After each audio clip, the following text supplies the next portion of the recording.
kot človek in pisatelj? Res je, da sem že dolgo časa na svetu, res je, da sem napisal 180 knjig in res je, da je France Belk napisal, ju prej rekorder pred mano, 124 knjig. Moj cilj je bil napisati 125 knjig. Ker pa kar pišem naprej, pišem in preprosto je prišlo že do 180, pa še ne dve, boste letos išli, ali pa morda celo 3. Različne so knjige zelo po žanru, veliko tudi mladinskih.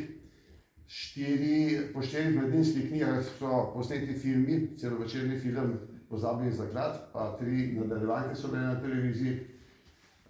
To je kar uspeh, navadno človek to doživi, ko umre. Slovenci so malo sumljivi proti pisatelju.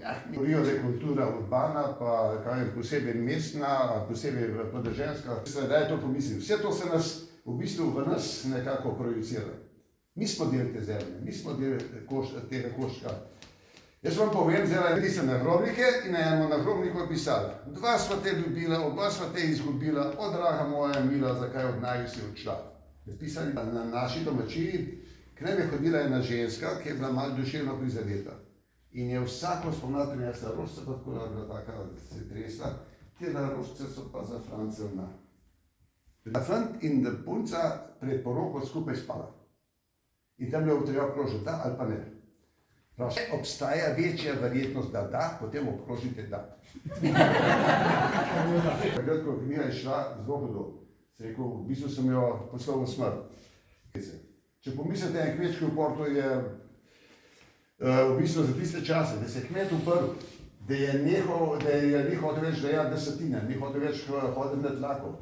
Naprej je bilo to obsojeno na propad. Veda, dr. Granda, spremno besedo, potem je pa napisana marsikaj druga še, ampak recimo zelo pomembno je, da imam vedno posod tudi fotografije. Zato jaz te zgodovinske romane napišem tako, da je ena zanimiva ljubezenska zgodba. Mi smo rekli, je rekel ravnatelj, če so noter sami francoski zlatniki, ker je bilo verjetno, v te blagajne so Francozi pobirali davke, Frank pa zaključil prvi del. Stvar je v tem, da sem v tem filmu tudi igral.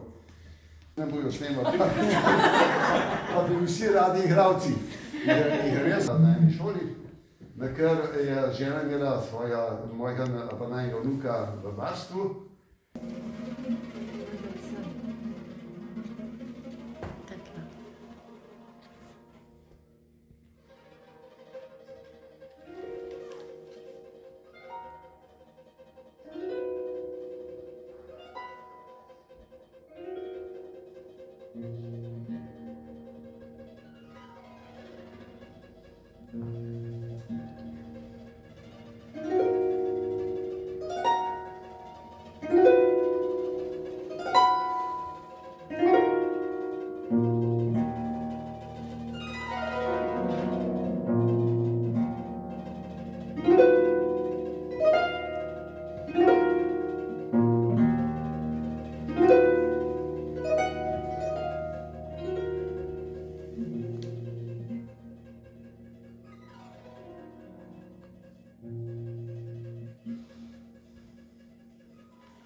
glasbeniki, ne, delajo ravno tako. Nekaj naredijo, pa ker so vse posname, pa ker vse javno se zdi, da je vse dobro. Ni res, morda sploh ne bodo vedeli, kdo je naredil to, ampak prepevalo se pa bo. Del te naše duše je, del tudi tega našega občutja. Ta hip je hiperprodukcija, ampak je hiperprodukcija v vseh. Je 1000 manekenk, je 1000 pisateljev, je 1000 glasbenikov, vse gre na tisoče. Oziroma veliko slabega se je napisano, pa nekaj nobenih argumentov ni. In zdaj bom povedal, na tej zgodbici je pa tudi narejena ta slikanica, poučna za najmlajše, kot bi bombo vrgel v nemški svet, ne, grdo rečeno. Da je pokazal, da smo mi nekaj. In da greš naprej. Kaj so z oni počel? Sploh ne bi noben dva prišel verjetno. To bi pa pozabil, on bi pa pozabil na krance. On je po sebi čutil moč, da lahko nekaj da. Da naredi lahko nekaj, kar nobeden drug na slovenskih tleh tega ne more narediti. Jaz sem vsakega otroka redno mesečno plačeval 2 godinarja. Nekaj sem šel iskat podatek, koliko je pa rejnina v tistem času bila. Ježica, ki je zdaj del. Oni so morali tako, kot smo mi včasih še pred osamosvojitvijo, se moral dobivati potrdilo o moralno-političnih kvalitetah, to veste.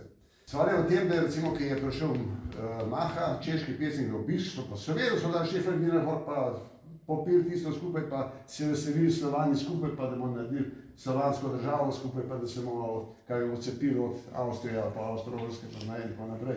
Tavčar je bil tudi navaden kmečki fant, iz nič je naredil sam sebi velikega gospoda. Šolo je v vojašnici mu pa zastonj stanovanje pa hrano. In je naredil hkrati vojaško šolo in hkrati pravo. To slovensko pisarno v Ljubljani. Takrat se je potem nekako slovenstvo še resno začelo. In lahko bi nekaj danes začutil, kot je tukaj v tej vili. Zbrala je inteligenco, zbrala je imela branje večere, imela kulturne večere, čajanke in tako naprej.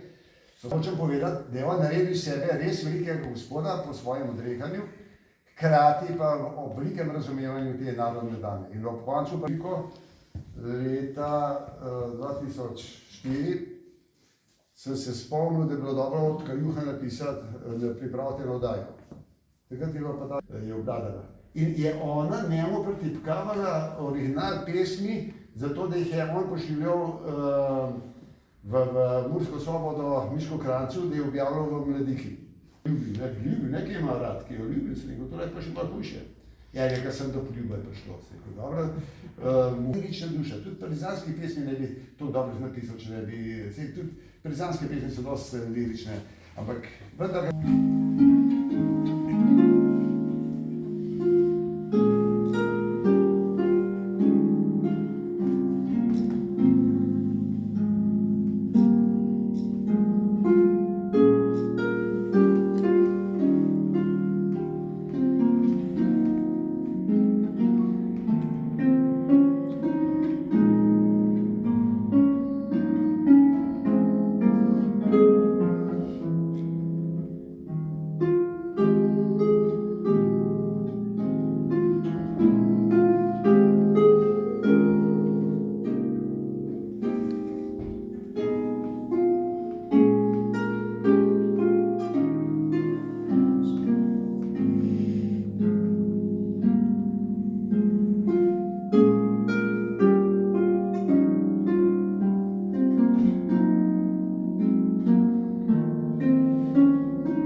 Aljasko.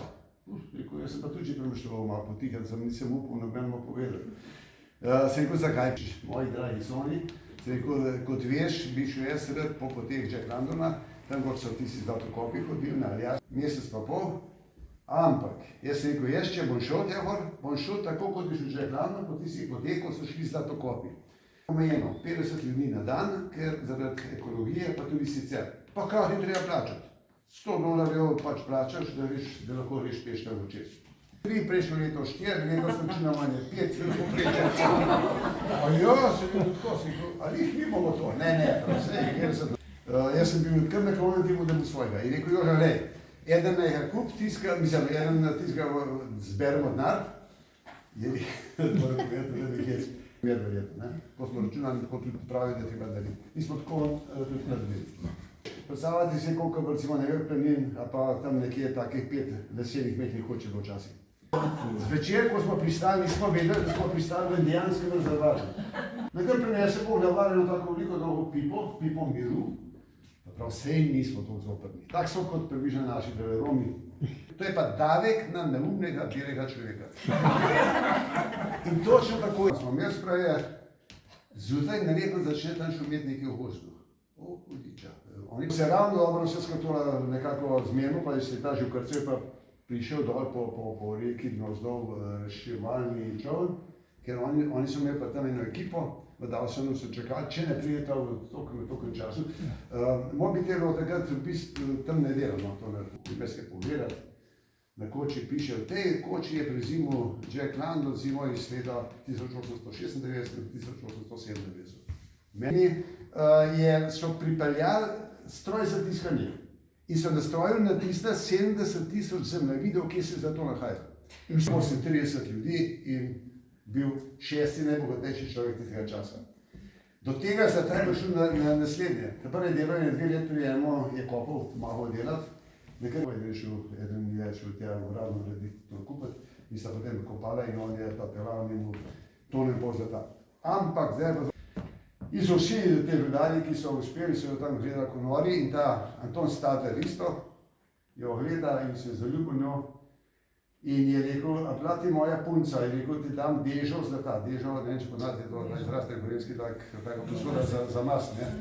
Kako ne znaš ravnati, če prepišeš vse to na mene, imaš do konca življenja, koliko boš hotel pojesti, pa koliko boš hotel popiti, pa skozi toplo sobo. In jaz peljem to družino gor, gremo dol, te prvo spet sprej kupiti, kaj češ? Boš še sprej kupiti, kot pomreti, ne?